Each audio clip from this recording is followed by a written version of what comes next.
So, what is the best fueling strategy for a runner to actually follow? This is a question I'm often asked, as in, am I better off using gels? Am I better off using sports drinks? And so I thought I'd share a short video that explains a little bit more about this. First of all, if we look at the recommended guidelines for a run itself, when I talk about fueling during a run, this is anything above an hour or so in duration. So we're really looking at a 10k onwards for most runners. So if you're doing a 10k, half marathon, marathon distance and beyond, current guidelines state that you should be trying to aim for at least 30 to 60 grams of carbohydrate per hour.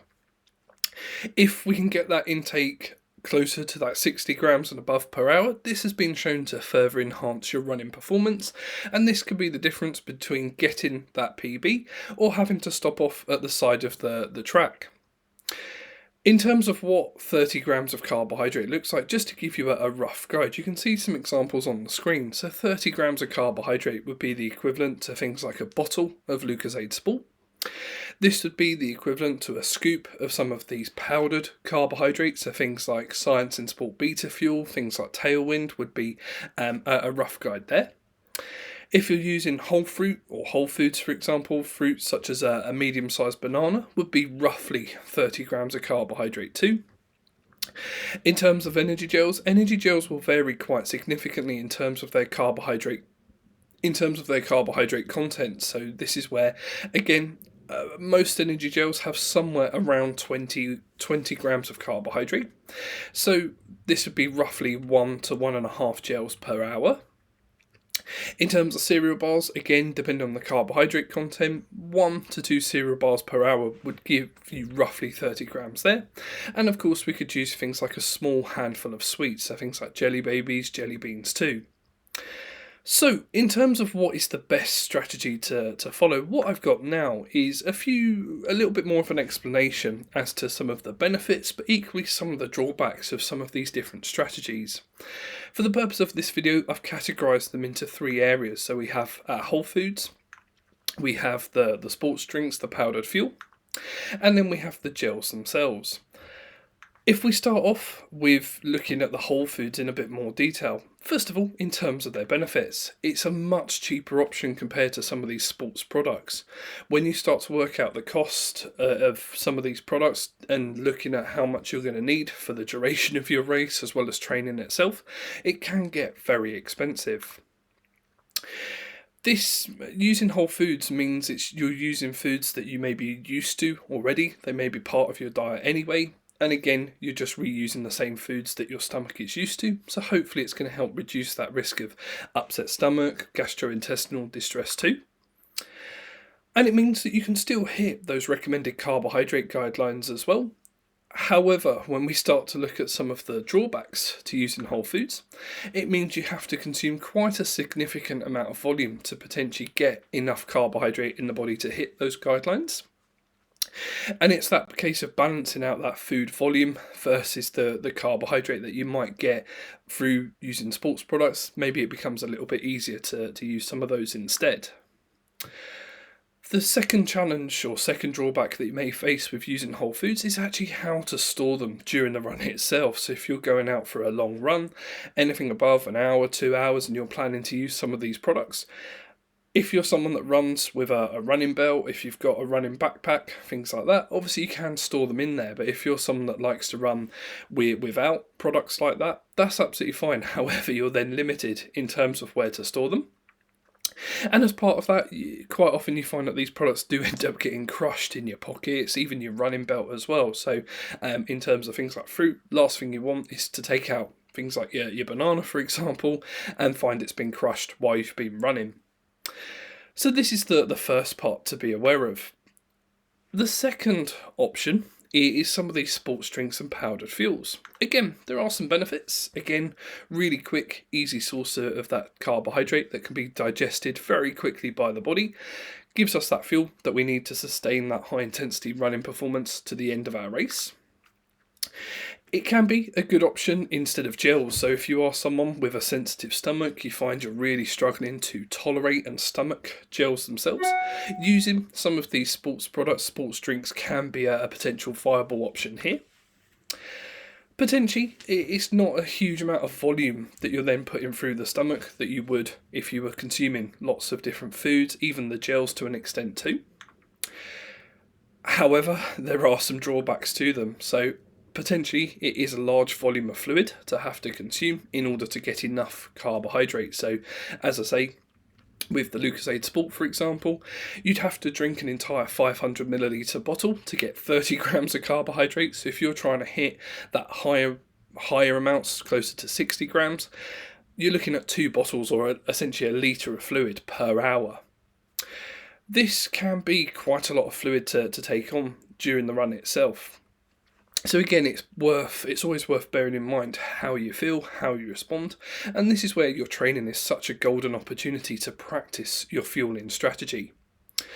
Obviously, as part of this, the more fluid we are consuming, potentially this might mean that you're having to stop more. So stop more for toilet breaks, essentially, whether that be during the race itself, if you're out and about as well.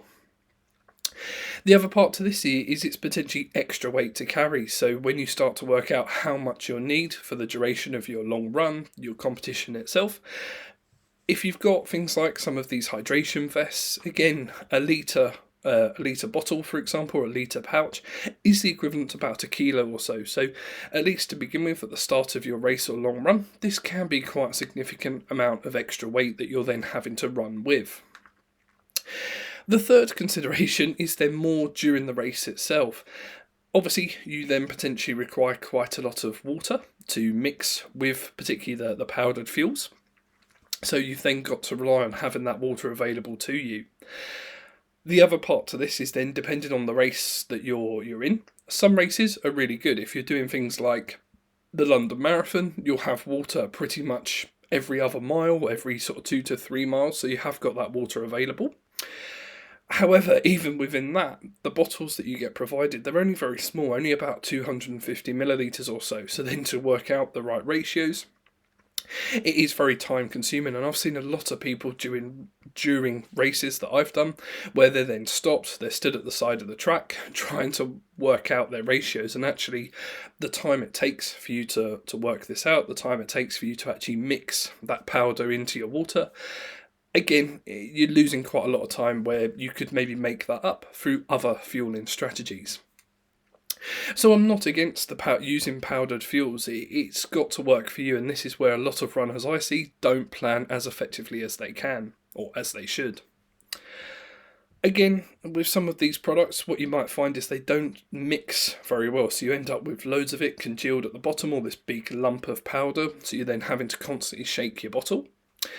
Equally, if you haven't had any for a little while, as it starts to settle, same thing here. So actually, as you're consuming it or trying to consume it whilst running, you're potentially not really getting any of that carbohydrate solution as such.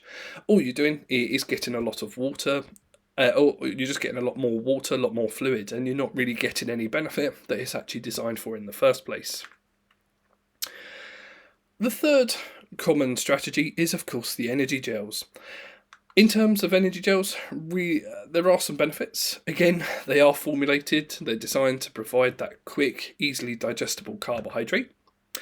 There's a variety of flavours available to suit everyone's preference.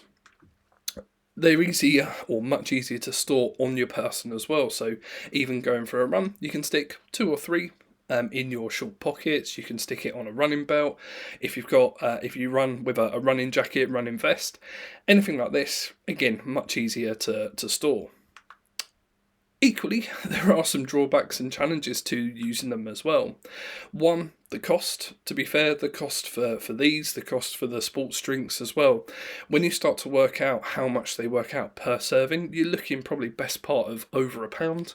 For some of the top level brands, these work out closer to £2 and even closer to £3-4 with certain products as well. So it can be quite a big financial investment in some of these products.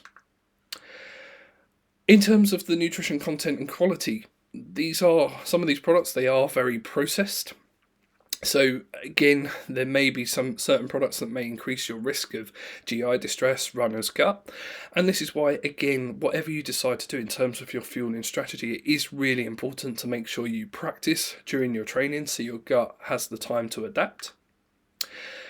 The other part with both gels and particularly some of these powdered sports drinks, is the fact they can create quite a lot of mess. It can leave you with really sticky hands. Again, I've seen that before, where people are trying to pour some of these solutions into their water bottle and it ends up just going everywhere apart from in the bottle itself. And it's the same with the gels. Once you've actually consumed it, if you haven't got a bin, you've then got to run with it. But where you've got maybe a little residual volume left in the gel packet, might start to seep out, go all over your hands. Or if you then stick it in your pocket to chuck away later or when you get home, again, same thing. You've now got a really sticky pocket in your shorts or leggings, whatever it may be that you're wearing. So this is just a brief overview in terms of some of the factors to maybe consider when it comes to fueling yourself. A few, to summarise my thoughts in terms of what is the best fueling strategy. I don't have a particular recommendation. For me, I use energy gels. That's what works for me. But for yourselves, a few factors to consider. First of all, what works for you? You might find that you're fine with energy gels. If you're fine with energy gels, no problem at all. If you find that you're really struggling to stomach them, it might be worth trying a few different brands. Again, although you think an energy gel is the same across all these different brands, it can vary quite a lot in terms of the consistency, viscosity. So some energy gels, they are very thick compared to others, whereas you've got other gel brands that are very runny, maybe a little bit easier on the stomach too. With some of the gels, they are maybe a little bit more processed as well, whereas again, there are some new brands, new products coming out that are maybe a little bit more natural, not as processed too. Equally, if you find that gels are not for you, it might be worth trialling some of the other options that I shared in your training to see what works best. So it does become a little bit of trial and error, seeing what it takes for you to hit some of those recommended guidelines. And so this is where using your training to trial, to practice a strategy that works for you. So many runners that I speak to, so many runners that I support, when they go for their training runs, whatever it may be, they're just focusing on maybe the running side of things. But training is a really golden opportunity that is often missed for you to actually practice, develop your nutrition strategy at the same time. What that means is that as you get closer to the race, when people start thinking about the nutrition strategy, they then haven't got the time, they haven't got the flexibility in a way to actually practice some of their strategy. So quite often when people say to me, when's the best time to start thinking about your nutrition in the build up to a competition, I always say straight away, because this is where you can start to practice some of these strategies along the way. I think what's really important is to do your research as well. What's going to be available to you at the event that you've signed up to? It will vary based on the event that you're doing. If you're doing something 10k, very unlikely that you'll have any on-course nutrition provision. Certain half marathons, if it's a bigger half marathon, so if you're doing anything like the London Landmarks, if you're doing anything like the Cambridge Half, you might get a water station or two, but again, very unlikely that you're going to get any form of carbohydrate source or support on the course. Obviously, if you're doing some of the marathons, particularly some of the bigger marathons, London Marathon, Brighton Marathon, Manchester Marathon, what you'll see is, as well as the water, there will be certain points where they might provide you with things like energy gels, sports drinks. This won't be the whole way around the course, so again, you still need to factor in what's going to be available to you and develop your own strategy to make sure you've got everything that you need that's going to get you round the course. And this is where it's a really golden opportunity, as I say, to use your training to practice, to learn how to fuel yourself effectively. As I say, although there are guidelines in place in terms of what we should be aiming for per hour to optimise our running performance, what that looks like in terms of a food or nutrition strategy will vary from runner to runner. I currently work with lots of runners who do use gels. Gels are good for them. That's what's working for them. But equally, I've got runners that are doing upcoming events where they're using really a mix. Some of them are using sports drinks, they're using energy gels, they're using some of the whole foods, the cereal bars. So again, a little bit of variation there. Nothing wrong with it. You're still hitting those recommended guidelines, but it's what works for you. So I hope you found this video useful. This is obviously by no means a definitive list. It's just a few examples, or just to highlight some of the key points to be aware of with some of these different fueling strategies. If you found this useful, if you're looking for further help and support with your nutrition, I've recently launched an online platform called the Athlete Nutrition Hub, Fuel the Runner. And this is an online community open to all runners of all levels and abilities. And it's designed to teach you, educate you how to use nutrition to enhance your running performance, achieve your training goals, and of course maintain your overall health and well-being. As part of your membership, you get access to my recipe hub, you get access to my resource hub with lots of additional activities, downloadable resources to further help you. Each month I host an online webinar based on the latest nutrition content, and it's also a great opportunity to be a part of a community of like-minded runners looking to try and get the most out of their performance. I often say nutrition is just 1% of a runner's development, but it's that 1% that makes a huge difference in terms of the other 99%. If you're on social media and you're looking for further support, I do post lots of content regularly on Instagram, Facebook, so if you search at Fuel the Runner, you'll find my Instagram page where I'll be sharing lots of content each week. Again, infographics, recipes, resources to further help you too. If you are looking for further one-to-one support, again, I work with runners of all levels and abilities. So again, please do reach out, please do drop me a message, drop me an email, and we can book a free discovery call just so I can find out a little bit more about the challenges that you're facing, how I can help you to achieve your goals. So that's a little bit from me. These are all my contact details. I am on social media at James Fleming Nutrition. Check out my website where I'm constantly posting new blogs, recipes to further help you. As I say, if you need further one-to-one support, again, you've got my email address there.